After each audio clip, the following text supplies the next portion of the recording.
Professor साहब, चांद ग्रहण पे ही बात कर लेते हैं कि चांद ग्रहण 3 मार्च को लग रहा है और क्या कहा यह जा रहा है कि बहुत खतरनाक चांद ग्रहण है। सबसे पहले तो ये बताएं कि इस्लाम में इसकी अहमियत क्या है। औज़ुबिल्लाहि बिस्मिल्लाहिर्रहमानिर्रहीम। बेटा, जब हम इस्लाम के रहनुमाई लेंगे ना, रोशनी लेंगे, नबी करीम सल्लल्लाहु अलैहि वसल्लम के बेटे थे हज़रत इब्राहिम, जो बेटे थे उनके, जब वो फौत हुए तो उसके फौरी बाद ना चांद लग गया, चांद ग्रहण लग गया। ठीक है। तो जो उस वक्त ये एक रवायत चली आ रही थी, जब कोई बड़ा इंसान फौत होता है तो उसके बाद चांद ग्रहण लगता है।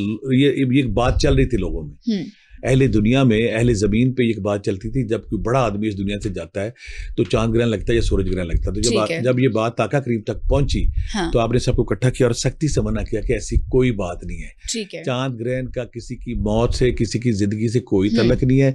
ये रब की निशानियां हैं, रब अपना इजहार करता है, रब अपनी तख्लीक के इजहार करता है। जब साइंसी तौर पर हम जाते हैं ना, बात आती है उसमें ये कि जब चांद सूरज जमीन एक लाइन में आ जाए, बिल्कुल, तो उसे चांद ग्रहण कहते हैं। एस्ट्रोलॉजिस्ट जो है, नंबरोलॉजिस्ट, वो इसकी बहुत सारी बातें जरूर करते हैं कि जंगी होंगी सबको, और उनके मुताबिक ये हो भी रही हैं। हाँ। इस्लाम ने सख्ती से इसका रद्द किया ऐसी चीज़ों को।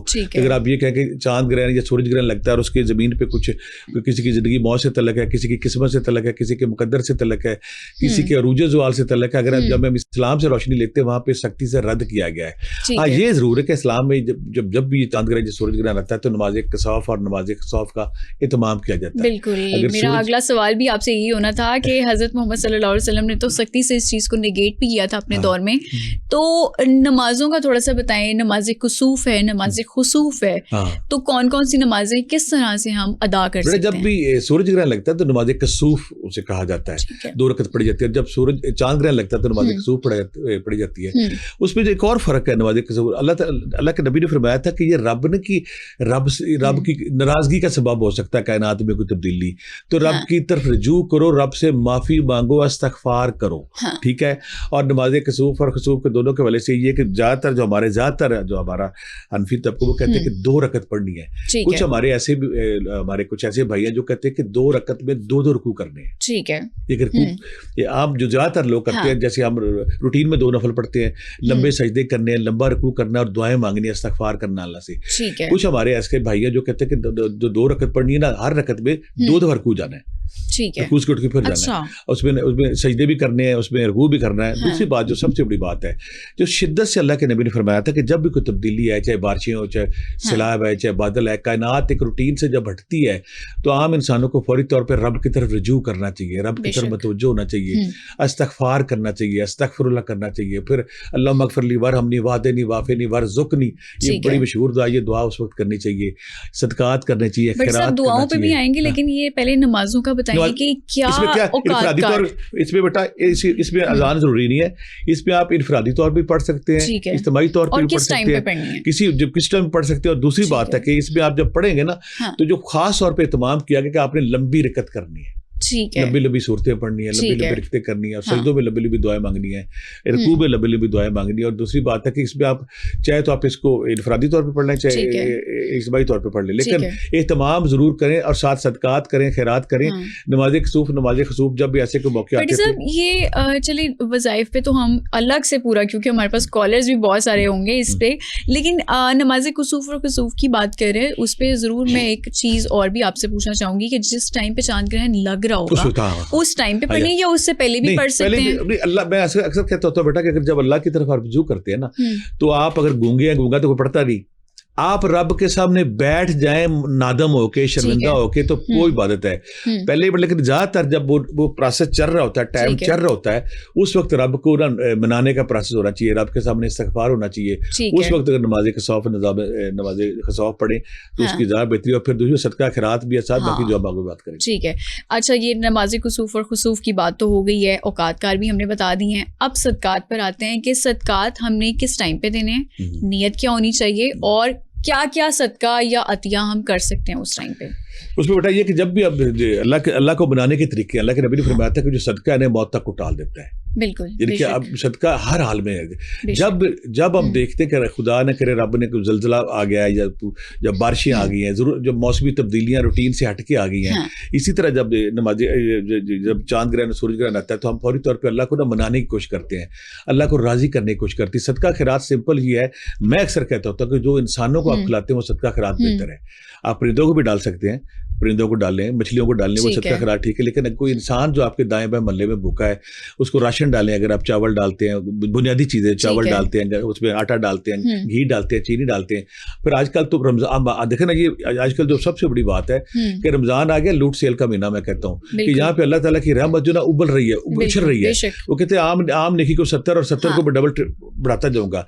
तो हमें अपनी सारी जो दुनिया की हमारी गलतियां, कोताहियां, सुस्तियां, उनको साफ करने का, रब को मनाने का, सदका खैरात दें, राशन की शक्ल में ज़्यादा। बट सब आपने सदकात की बात की है, तो अक्सर मैंने ये भी सुना है, आप मुझे ज़रूर दुरुस्त कीजिएगा अगर मैं गलत हूँ, कि वाइट चीज़ का सदका देना चाहिए जब चांद ग्रहण या सूरज ग्रहण हो। तो इस बात में कितनी सदाकत है और वाइट चीज़ ही क्यों? मैं वही कह रहा हूँ कि क्योंकि हमने जन्म लिया हिंदू तहजीब की कोख से जन्म लिया है, तो हमारे बहुत सारी एक्टिविटीज, आप बेटा यहाँ में हैरान हो जाएंगे। मैं जब बरी में था तो जब एक चांद ग्रहण लगा ना, जो पूरे पाकिस्तान से जो आमलीन थे पहाड़ी इलाकों में आ गए। वो ये कहने लगे कि ये खास चांद ग्रहण आ रहा है यहाँ पे ना, अगर हम एक फलां पढ़ाई करेंगे, और पढ़ाई इतनी स्टूपिड वो कर रहे थे कि पढ़ाई के दौरान हमने चर्च के सिगरेट पीनी है। चर्च के सिगरेट पी रहे थे बैठ के और पढ़ाई कर रहे थे। और मैंने कहा पढ़ाई करने के बाद क्या होगा? वो कहते कलवा नामी कोई है, मोकल है, या कलवा नामी जिन है, वो इसके बाद हाजिर होता है। तो ये हिंदू तहजीब की निशानियां हिंदू हमारे अंदर अभी भी है। जब कोई जादूगर, जब कोई बाकी लोग जो है ना, वो अपनी शक्तियां हासिल करने के लिए ऐसी हरकतें करते हैं, लेकिन इस्लाम ने सख्ती से ऐसी चीज़ों की ममानियत की है। इस्लाम ये चीज़ें जायज़ नहीं है। सदका खैरात मैं फिर कहता हूँ, अगर किसी के पास सफेद चीज़ नहीं तो बंद कर दे। जो आपके पास है, जो आपके लिए आसानी है, किसी इंसान की रिलीफ के लिए, किसी इंसान की आसानी के लिए, जो आप अफोर्ड, मैं तो के और अक्सर कहता होता हूँ, किसी लोग कहेंगे सदका खैरात करे, लेकिन मेरे पास पैसे नहीं है। मैं किसी को मुस्कुरा के देख लो, किसी को रास्ता पास करा दो, किसी को होप दे दो, किसी को नॉलेज दे दो, किसी को नॉलेज, अपना टैलेंट बांट दे, और किसी की बीमार पुरसी करके सिर्फ उसे कहे तू ठीक हो जाएगा। सदका खैरात है किसी की जिंदगी में आसानी लाने का, खुशी बांटने का। हमारे अख्तियार में जो चीजें करेंगे, रब बड़ा मेहरबान वो कबूल करेगा इंशाल्लाह। बट साहब चलें, ये आपने तो बबल बर्स्ट कर दिया कि इस्लाम में चांद ग्रहण से मुतालिक जितनी भी तोहमात हैं वो सब गैर ज़रूरी है और हमें इस पे नहीं करना चाहिए। लेकिन आगे जब हम आते हैं तो आप कुछ नवाफिल भी हमें बता दें। नमाज कुसूफ और खुसूफ तो आपने बता दिए, कोई और नवाफिल या कोई और तस्बीहात या इस तरह का कुछ और जो हम विर्द करते हैं? जब ऐसी टाइम पे बड़ा जो वहाँ पे आका करीम के सहाबा करम करते थे, अल्लाह अकबर, अल्हम्दुलिल्लाह, सुबहान अल्लाह, ला इलाहा इल्लल्लाह। एक तो ये अल्लाह अकबर, अल्हम्दुलिल्लाह, सुबहान अल्लाह, ला इलाहा इल्लल्लाह एक, और दूसरा अस्तगफिरुल्लाह। ठीक है, अस्तगफिरुल्लाह कसरत से पढ़ते, फिर अल्लाह मगफिरली वरहमनी वादेनी वाफेनी वरज़ुकनी, ये दुआ बहुत कसरत से पढ़ते थे। इस्तगफार करते थे। इस्तगफार नवाफिल जो पढ़ते थे ना, नवाफिल में कहा गया था आप ना लंबी सूरतें अपनाएं और ज्यादा देर तक क़याम करें।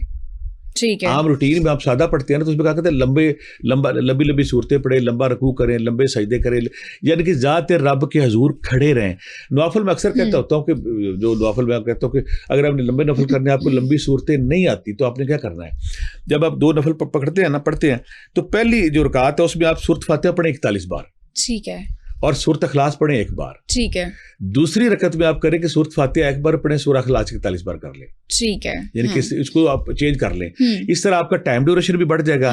और फिर जब आप सजदे में होते रहे तो आप रब के करीब तरीन हालत में होते हैं। तसव्वुर ये करें कि रब्बे जुल जलाल एक तख्त पे बैठे हुए हैं, रब्बे जुल जलाल के कदम है और आपने उनके अल्लाह ताला की जात के कदमों में अपना सर रख दिया। ख्याल करना है ना, रब बड़ा प्यार करता है कि रब्बे जुल जलाल खुद पर तख्त पे बैठे हुए हैं और आपने अल्लाह के कदमों में सर रखा हुआ है और आप अल्लाह से माफी मांग रहे हैं। अल्लाह कहता है मुझे जो सबसे ज्यादा अदा पसंद है ना, बेटा माफी क्यों जरूरी है? अक्सर लोग कहते हैं जब कोई इंसान माफी मांगता है वो अपनी जात की नफी करता है, अपने बुत को तोड़ता है, तकब्बर गुरूर को तोड़ता है। वो आम इंसान कहता है मैं अकले कुल हूँ, ये कामयाबी है, मेरी ताकत है, मेरा टैलेंट है।